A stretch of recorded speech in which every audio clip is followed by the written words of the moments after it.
اگر یہ باقی رہ گئے تو پھر اس مذہب کو مارنا مشکل ہو جائے گا، مذہب کو مارنا مشکل ہوگا۔ یہ بالکل وہی کہانی ہے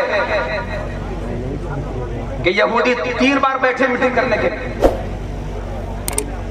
اسلام کی ترقی دیکھی، اسلام کی فتح مندی دیکھی، اسلام کا عروج دیکھا اور اپنی شکست دیکھی، اپنا زوال دیکھا۔ وہ بیٹھے کہ آخر اسلام ہی کیوں فاتح ہوتا ہے اور میں ہی کیوں شکست کھاتا ہوں، چلو تجزیہ کرنا چاہیے، ایک بار بیٹھنا چاہیے۔ قابل داد شکست کھانے کے بعد حوصلہ ہار نہیں بیٹھ گئے، بلکہ انہوں نے جائزہ لینے کے لیے آپس میں سب کو بٹھایا، ہارنے کی وجوہات کیا ہیں، جتنے کی راہ کہاں سے نکل سکتے ہیں۔ ہم تو اگر ایک میدان میں شکست کھا جائیں تو پھر حوصلے ہی ہار جاتے ہیں کہ اب ہم جیت ہی نہیں سکتے۔ سوچ بدلیے، ایک بار ہارنے سے کچھ نہیں ہوتا۔ ہم نے تو ایسی تاریخ بھی پڑھی ہے کہ 17 مرتبہ ہارنے کے بعد بھی کوئی فاتح ہو گیا۔ تو پھر ہارنے سے آدمی کو اپنا دل چھوٹا کر کے بیٹھ نہیں جانا چاہیے۔ گرتے ہیں شہسوار ہی میدان جنگ میں، وہ طفل کیا گرے جو گھٹنے کے بل چلتے۔ ایک بار شکست کھانے کے بعد حوصلہ ہار نہیں دینا چاہیے، بلکہ پھر اٹھنا چاہیے۔ نہ گر کے اٹھنا، اٹھ کے گرنا، پھر سنبھل جانا، یہ ہماری فطرت رہی ہے، یہ ہماری تاریخ رہی ہے۔ یہودیوں نے دیکھا کہ مسلمان جیتتے ہیں، ہم مارتے ہیں، آخر بات کا ہے، لہذا کبھی اگر کہیں ہم شکست خوردہ ہو بھی جائیں تو بکھر جانے کے بجائے منظم ہو کر بیٹھنا چاہیے اور اپنے ہارنے کے اسباب پہ غور کرنا چاہیے۔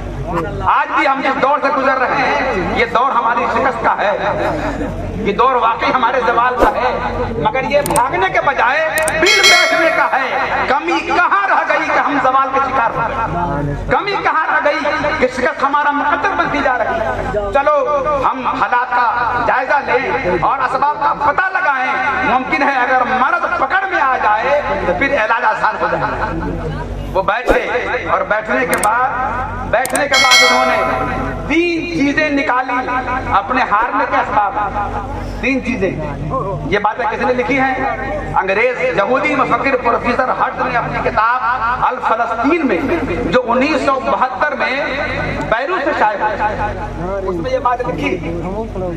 تو یہودیوں نے اپنے ہارنے کے اسباب اور مسلمانوں کی فتوحات کا راز جانا کہ یہ ہے۔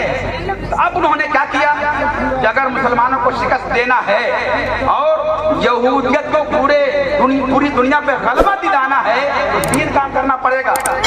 بس آخری بات، 3 کام کرنا پڑے گا۔ پہلا کام کہ مسلمانوں کی 1/3 آبادی کو ختم کر دو، 1/3 آبادی کو ختم کر دو۔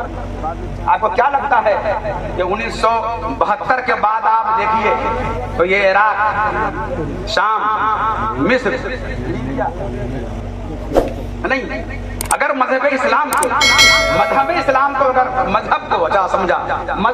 ختم کرنا ہے تو پھر 3 کام کرو۔ کیا؟ پہلا کام 1/3 آبادی ختم کر دو۔ تاریخ پڑھیے گا، ہر سورج طلوع ہوتا ہے، جو اخبار ہمارے سامنے پیش کرتا ہے، اخبار کا ہر سفر رنگین ہوتا ہے، ہماری خونی تاریخ۔ یہ عراق ہے، یہ فلسطین ہے، یہ لبنان ہے، یہ یمن ہے، یہ شام ہے، یعنی کوئی ملک ایسا نہیں ہے۔ غور کیجیے گا تو آپ کو لگے گا کہ یہ 30 سال میں جتنی جنگیں ہوئی ہیں ان تمام جنگوں کا مرکز اسلامی علاقہ رہا ہے، کوئی غیر نہیں رہا۔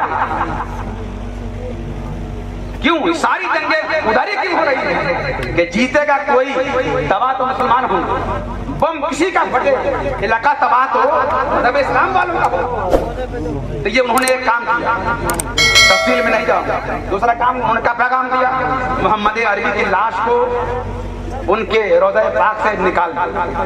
وہ توانائی کا مرکز ہے، جب تک وہ وہاں رہے گا لوگوں کو توانائی ملتی رہے گی۔ تاریخ کہتی ہے کہ 555 ہجری میں عیسائیوں نے یہ کام بھی کرنے کی کوشش کی، مگر حضرت نور الدین زنگی کی سرکار کی بشارت سے ان کا وہ خواب چکنا چور ہو گیا اور وہ فیل ہو گئے۔ مگر تیسرا کام کیا تھا؟ بہت بڑی پلاننگ تھی ان کی کہ مسلمانوں کو کلمہ پڑھتا ہوا باقی رکھنا ہو،